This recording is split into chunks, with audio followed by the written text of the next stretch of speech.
Welcome to Being at Home with George. I'm excited to be here, and let's begin the way we always begin, by creating the possibility of being able to say yes to life, to embrace whatever comes up, generate the hope, and make wise choices in the gap between stimulus and response.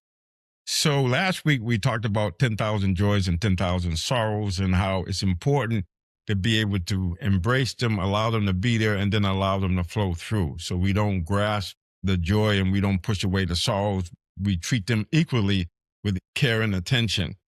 And so I want to talk about this idea of how do we prime the hope? Because the hope is important for us to be able to make choices. And so how do we prime, or how do we prepare the mind to have hope in it, or to be hopeful, or to be viewing things from a hopeful posture?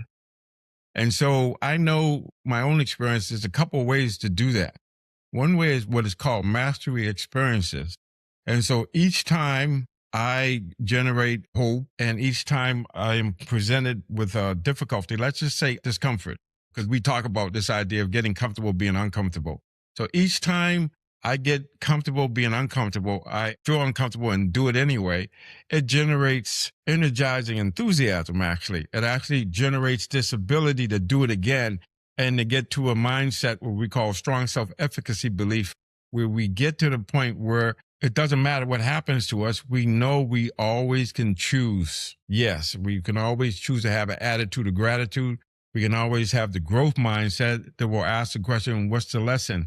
And once I learn the lesson, then I go from there. So all of that helps us to generate a certain level of confidence, of can-do mindset that allows us to do what we say we're going to do. It allows us to embrace the joys and the sorrows without getting frustrated. We can stay at ease, at peace, at equilibrium, in the middle. And then the second thing is this idea of modeling, this idea of you see somebody just like us do it, then we get the idea, it creates the possibility that we can do it as well. And I'll give you an example. For a long time, just speaking about my recovery, this is back in 1984, April 1st, my friend Danny came by to visit, and I looked at him and I said, dude, he's not strong. He looks great. And then I went and then I discovered, but it gave me for the first time, the possibility of being clean and sober. So that's the modeling thing. He could do it. I could do it. I know him.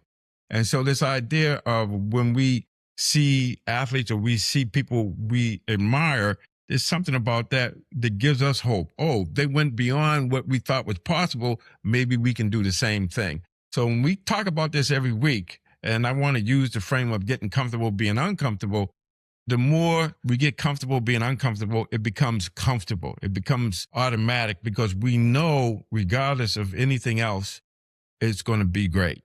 We're going to get to where we need to get. And so that's it. It's how do we generate the hope? How do we prime the hope?